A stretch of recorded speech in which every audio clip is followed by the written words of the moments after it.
Why high value men love women with hobbies. How pursuing your passions makes you even more attractive to successful men. Everyone should have 5 hobbies: one to make money, one to be fit, one to be creative, one to build knowledge, and one to grow your mindset. Whatever you're into, and these can change throughout your life. A great example would be Nara Smith with her cooking. She's obviously passionate about cooking. She's passionate about health and nutrition too. Like she started this whole cooking journey because she has eczema, so her eczema flares up from some artificial foods that's in all store-bought foods. So her hobby of cooking brings so much light into her husband's life, into her children's life, and that's something that she gets to pass down to her children and bring into health and happiness of her home. So her hobby is really fulfilling not only for herself but for her whole family, and it's something that she's working on, something that she'll stay up late doing, something that she wakes up early doing. Her content creation, her modeling, her angles, it's obviously something she's really passionate about. Her style is obviously like a hobby, a passion of hers, and that just makes her more interesting. Her cooking, her style. So those groups of hobbies makes her into such a more interesting person, that she's fulfilling her hobbies instead of just waiting for her cool model husband to get off work while she takes care of the kids. It makes the dynamic way more fun. And she ended up being able to monetize this. So you create a power couple dynamic, which is what we're going for. Having interests makes you interesting. If you have hobbies, if you're fulfilled with hobbies, you don't have time for nagging, for making up imaginary scenarios in your head and getting mad at him about them. And it's just generally hot to be good at something. Think about the guy that you like being good at anything. You know he's a good artist, or you know he's good at a certain sport. It's just hot to be good at something. So same goes for you. A high value individual, they're probably busy too. There's gonna create some imbalance if you don't have anything going on for you. There's gonna be some disconnect in the relationship. Maybe he won't respect you as much if you're just like laying around. And you won't respect yourself as much. Self respect and valuing yourself is really important, and it just oozes out of you. It makes you more attractive. It makes you more attractive to others, but it also makes you more attractive to yourself, which is very important. He may be supporting you already or analyzing what would happen if he was supporting you fully. Maybe you don't have to work, or maybe you won't have to work. How are you going to be filling your days and filling your time if you don't need to be working to pay your bills? If he's supporting your every dream and desire, what are you going to do with that? You know, if you don't have to work and you're used to working, you can fall into addictions or into depressions or just not being your best self. So he's analyzing you from the beginning till the end. So maybe he's supporting you and you're not working, you're not doing anything with your time. And when he met you, you were like a high achieving girl. It doesn't matter like what your job was, but you were busy with your job, you were busy with your social life, you had other things going on. And then maybe now he's supporting you and you don't have all that going on. It's going to change the dynamics of the relationship drastically. So you need some hobbies to fall back on. You need some passions in your life. You need some goals, some aspirations, some way you're advancing yourself, some way that you're making yourself happy, something that you're doing that you're good at or that you're becoming good at.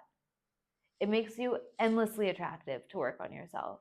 You need a reason to get out of bed in the morning, not sleep all day. And he's analyzing you. If he does decide to fully support you, what are you going to do with your life?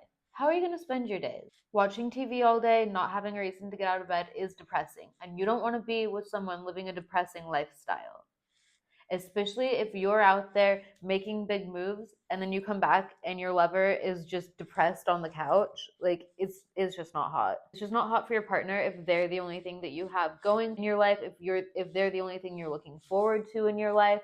Like if all of your energy is focused on another person, it's just not hot. Take that energy that you're focusing on them, put it into yourself. Put it into your hobbies, into improving yourself. Put it into maximizing your time. And this does not have to be making money. It doesn't have to be sports. It could be any hobby. It doesn't matter, but you need to have something going for you. Maybe you love to take a walk in nature. Maybe you love riding your horses. Maybe every day you just like to go to your easel and your canvas and paint some scenery. It really doesn't matter. Have something. And this is not just for your partner. This is for yourself. You're making yourself happy. You're making yourself feel worthy. You're making yourself feel fulfilled. You need goals, aspirations, accomplishments, something that you're working towards. You need things to do, basically. And also, you don't have as much time for fuck off activity. Like, you don't have time to be like having boozy lunches every day. Maybe some like brunch with the girls, some lunch with the girls every once in a while, once a week, once a month. It's fine. But you don't want this to be, you don't want this, and your partner doesn't want this to be your whole life. Also, if you have no hobbies, if you have nothing going on for you, it's really prime time to get into active addictions like drinking or pills or smoking weed. On top of this, if you have a physical hobby, you're gonna look hotter. You're gonna take care of yourself. Of course, your partner wants you to have a hot body. And also, with the physical activities comes endorphins. It comes some social life. It's growth in a lot of different areas of your life. Artistic hobby like dancing or painting or singing or acting. Like it's really beautiful to see your partner dance or show you some dance that they're learning. Or maybe you guys could take some dance class together, or you could show them the dances that you're learning. Or maybe you get really into art and have an art exhibition. Like that is hot for this cool, powerful man to have his trophy girlfriend, his love, having an art exhibition. You know, you don't even have to be so good with art that you get an exhibition. But if this is something that you're working on, especially say if you don't have a job at this point because you're being supported by your love, this is great. You have all the opportunities in the world. Think about all your goals like while you were growing up. Like, wow, if I don't have to work, what would I be doing? Do this. This topic is not complete without talking about Queens Lauren Sanchez with Jeff Bezos and Amal Clooney with George Clooney. I don't know that much about Jeff Bezos. I don't know if he's a good person or someone you want to be with, but I do know that he could probably get almost any woman in the world. Jeff Bezos, one of the richest men in the world, got divorced. And the woman that he chose to be with after that is Lauren Sanchez, a 54-year-old woman who's an established news anchor and high level pilot. She also just wrote a children's book, which obviously she's not doing for the money. It's her pursuing her passions or her hobbies or inspiring children in the future generations. It's about a fly going to space. So I'm sure it's inspiring kids to reach for the sky. And you don't see a lot of women in her position as the level of pilot that she is, which is inspiring. She probably doesn't just throw all of her dreams and desires out the window when he wants to hang out. She obviously is dedicated to herself, which is very attractive. And I love that for her. And I love that for him too. He must have loved her energy. He's obviously chased his dreams and become very accomplished. So if he's with a woman who's not in that same realm, I'm sure he feels a disconnect.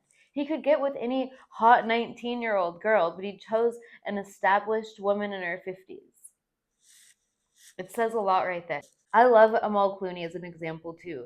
George Clooney was a notorious player, bachelor, never settled down, and he settled down with Amal Clooney, who's a human rights lawyer. Amal is super gorgeous. I don't think she's a stereotypical like young hot model vibe that we would expect some guys to go for if they could get anyone. And I want this to be a big lesson to you girls. This proves beauty is more than skin deep. You become attracted to someone whose personality you're attracted to. I'm sure you guys have experienced this. For me, I'm not really attracted to like stereotypically good looking guys, but I become attracted to a guy once his personality has become so attractive to me, then he becomes really hot.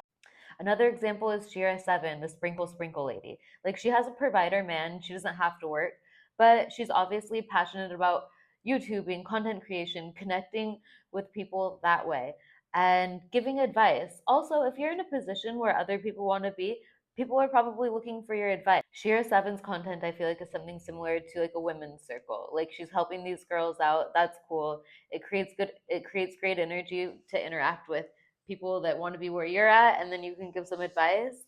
And it's fun for the guy to be with a woman that is in the place of giving advice to others. Some examples of hobbies that you could get into is charity work. You can start a charity or donate your time or resources to another charity. Train for a marathon, pole dancing, learn a new language, music classes, DJ lessons, piano, modeling classes. They have these runway teachers that teach you how to walk really elegantly. You can take some etiquette courses, ceramics, writing, photography, rollerblading. I love rollerblading. I live in South Beach, Miami, so I'll rollerblade around. Other friends that rollerblade, that's a fun connection. Aerial yoga, I see a lot of girls getting into. That's cute. Take some videos and have like a weekly thing that you go to. Like if you've ever been to one of those Cirque du Soleil shows or Vegas shows, like after watching that, it's so inspiring. Like I always feel like I just want to be some Cirque du Soleil girl. So then I'll go take aerial yoga classes or pole dancing classes. get inspired, and go out and do it. For example, I'm taking tennis lessons. When I stopped working at the hair salon that I was working at, I did a yoga teacher certification. I didn't do that with the intent of becoming a yoga teacher. I did it to deepen my own practices, or I would hold retreats for women. And it's been something that has really helped advance my life in all aspects for years. I do workout classes most mornings. Even when I haven't had a job, when I've been in a relationship, like living with my ex fiance, I am passionate about juicing, making smoothies, going to workout classes. So every morning, even though I didn't have to be up at 6 a.m. or 7 a.m., I would wake up when the sun rises, make some juice for my ex and his kids and myself, make a smoothie, and then be out the door to my workout class. Like, I wasn't hanging around home all the time. And then I would organize my closet, organize his closet, organize the kids' closets. So I read some organization book and then got really into that. I was building my swimwear business. So I would go downtown LA and look at fabric and then figure out how to start this swimwear business. I would help with his interior design business. So it's important to have all kinds of hobbies. Me, when I moved out of LA a few years ago, I was living in Mexico and Costa Rica and Europe. So I started taking Spanish classes. And this helped me so much in all different aspects of life. And now I can speak Spanish a little bit. I've got to start taking more classes again. What's attractive is energy. People are attracted to people's energy. So if you're out pursuing your passions and you're really fulfilled in yourself, that's a super attractive energy. And it doesn't matter if it's attractive to a successful man or to children or to yourself or to the people that you pass on the street. I know when I'm feeling really fulfilled in myself, I'll notice all the people on the street looking at me more. People come up and say hi to me. I know I'm super attractive and a super attractor when I'm fulfilled with myself. This is why having hobbies is not only attractive to other people, but also for yourself. You need to feel self worth, self value. You need to be excited about your life. So that's what hobbies are going to do for you.